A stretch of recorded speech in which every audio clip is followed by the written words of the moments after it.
With Alexa Plus, Amazon changed Alexa's voice and gave her more personality. But who was really asking for that? My wife was done with the echoes without any influence from me because of the long-winded answers and unsolicited opinions. Alexa will tell you what she thinks about the weather. It's 68 degrees with partly sunny skies. Today's high will be 71 with low clouds clearing to sunshine. Perfect for basking in the glow without actually turning into a glow stick. What really convinced my wife to move on was when I showed her how many times Alexa's being triggered when nobody's talking to it. That sealed the deal. Once my wife knew that everything she needed to do on the Echoes could be accomplished on HomePods, she's like, let's just unplug the Echoes. Get rid of them all. I'm going to the HomePods. In my house, we've had both HomePods and Echoes in each room. I had already moved the smart home control to the HomePods years ago, but I kept the Echoes around mainly for my family since they were used to using them. Now this video, it's not sponsored by anybody. I just wanted to share an update of where my smart home and smart speakers are at. If you want to learn more about Apple Home, I'll put links to some videos in the description that can help you out. So the biggest reason my wife wanted to get away from the Echoes was when Alexa Plus came out, she heard the voice and she found it super annoying. There's just all this personality that's trying to be expressed through it and opinions on things. And my wife, she just got to a point where it's like, why do I have to hear Alexa's thoughts on the weather for the day? Why can't she just tell me the temperature like she used to? You can put Alexa into a brief mode, but why should you have to?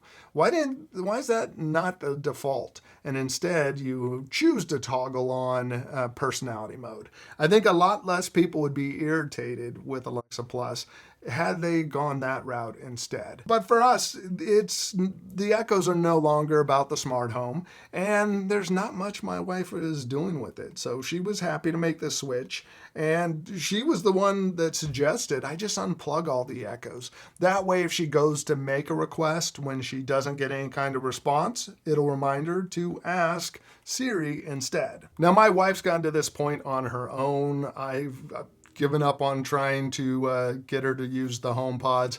But when she told me she was interested in switching, I shared with her the privacy settings and showed how many times the device was being triggered without anyone asking for it. Now, if you'd like to see what I'm talking about, I'm going to open up the Alexa app and show you. When you open up the Alexa app and you click the three lines, you're going to see Alexa privacy. And there you can review your device history. And when you click on that, this is where you can see the different requests you've made. We can see here on May 1st, audio was not intended for Alexa. Right here in the blue echo dot with clock, audio was not intended for the device. Audio was not intended. Audio was not intended for the device. And look here on the 29th, 1, 2, 3. 3 times out of 6 requests were not intended for the device. It's not telling you what it actually heard, but you can see how many times in here that it's seeing that the audio was intended for it. So living room, not intended. Audio was not intended in our bedroom. The blue echo dot with clock, not intended. And over, that is happening.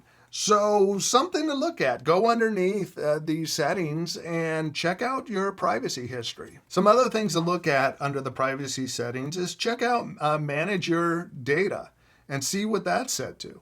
Voice recordings and transcripts don't retain. Smart home history, save until I delete it from the device detected sounds. Save history until I delete it. And edit preferences on your voice data. You could pick who it actually is going to save data from. But basically the default is set so that it will keep your information. And if you don't tell it to don't retain that information, you're going to have to pick save for 3 months, save for 18, save until I delete. The default is save until I delete. Go under there, see what your settings are like, because you'll find that everything you do is going to be tracked. Review smart home device history. So you can go through and see what has happened every day within your house. It's just keeping track. The thermostat was changed, cool, heat, cool. And it's just following along with what's going on in your smart home. Even if you're not asking it, it knows when the kitchen lights were turned on, when they were turned off, all these different things. It's just logging what's happening in your house. So something to take a look at. So just go through those privacy settings and see what you see in there. It may be keeping information you don't want. And that's one thing with Apple Home. With the smart home, you don't have a log of everything that's going on. You have to think about all these different things that's keeping track of. They're not being kept locally. They're being kept in Amazon's cloud. And really, now that I look at this, because I hadn't reviewed the smart home history, it's like you can tell what we're doing in our house. So I need to disconnect some stuff. Reason number 3, my wife's willing to switch, is that we don't ask questions from Alexa. We're not looking for information from it. It's better, in my opinion, just go to your phone. Do a Google search. You want deeper information? Go use Gemini. That's right there when you do a Google search. Or use Claude or ChatGPT. Most of the time we have our phones on us, and it's easy enough to pull it out and get better information using one of those other tools. We weren't looking for a smart assistant to interact with. It was more a smart home controller. And that leads to what surprised my wife is that she only uses the Echoes to turn on lights or off lights in the bedroom, to set a timer, to get the weather, and to listen to music. Now, making the switch to the HomePod, she can do all those things, but when she asks for music, it's going to come from her Apple Music account, and it's going to play stuff that she actually listens to. Instead of with the Echoes, everything came from my Apple Music account. She now can start playing with some of the integrations I've been using. My wife didn't realize how many different ways the HomePods can integrate into the other Apple apps. Like for years, I've been using the shopping list, just using my voice with the HomePods in the kitchen and say, add milk to my Costco list. And it syncs up with the Notes app or reminders that I'm using and I share with her. If I want to send a quick message, I'll say send a message and then dictate out my message, and it's using Apple messages and not just staying within Alexa's messages. My wife is already using these different apps, so for her to learn that she can do these things on the HomePods, even though I've tried to share it before, she wasn't ready to hear it. Now she's like, oh, that sounds great. Now, if you're not familiar with Apple Home and HomePods, their biggest use and best use is smart home control. Some of the features I really like about it, I like everything's handled locally. Requests don't have to go to the cloud, be logged by Apple and all that. There's no suggestions from it. Siri's not so bright. Definitely not the smartest smart assistant.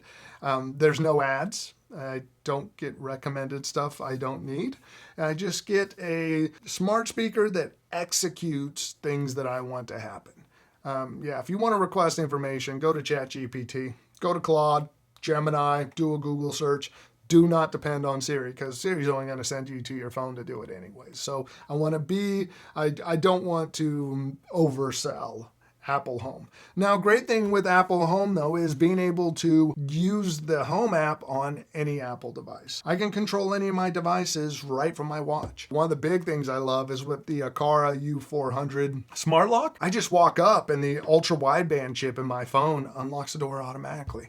No fingerprints, no thumb, no keypad, no pulling out my phone and tapping it to it. I love that with my Apple TVs, my cameras pop up right on the TV.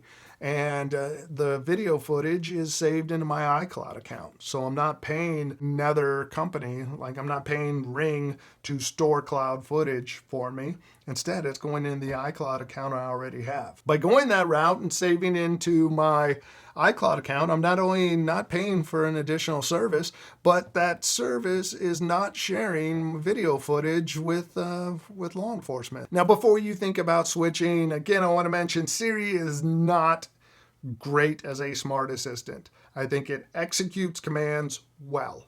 If I want to put information into an Apple app, if I want to control smart devices, does all that well. But if you want information, go to your phone use something else to get information. Want to also point out and be realistic is that since Apple Home, like the name says, is a home app that is meant to control your home, it is not going to give you some of the stuff you might get with routines. So if you want to hear about your day, or you want the fact of the day, or some other information you might get within routines using Alexa, you're not going to get all those options. So want to be realistic with that. For us, our smart speakers, again, are really about timers, smart device control, music, and weather. That's about it. If you're deep in the Amazon ecosystem, you're using Fire TVs, you're using Ring devices, you have some of the Echo shows, so you can see your Ring devices. You might be giving up too much for that. But my recommendation for anybody thinking about making the switch is get a HomePod Mini. Try it out. For years, like I've said, I've had both Echoes and HomePods in my house. They're interchangeable in certain ways, but play with them, use them, see what it can do for you. I think the best thing to do with these smart assistants, though, is really be realistic about what you do. Make a list of what you're actually using the device for. And you might find, like us, that a smart assistant with more personality and opinions doesn't offer that much value. If you're like my family or myself and are deep in the Apple ecosystem, if you think about it, the Echoes are the odd one out. And a lot of us have gotten used to it because they were the first of using Echoes, even though they don't integrate well with the rest of our devices. Now, question for you guys. Are any of you thinking about switching over to Apple Home? If so, why? If you've already switched over, how has it gone for you? Let us know in the comments section. Now, if you made it this far, please consider subscribing. Check out future videos. If you can, give this one a thumbs up. It definitely helps out. I appreciate you watching. Here's a video over here that will tell you about Apple Home. Hopefully that helps you out. If not, this video over here is going to be the one that YouTube thinks you should watch. But thanks for watching. Bye.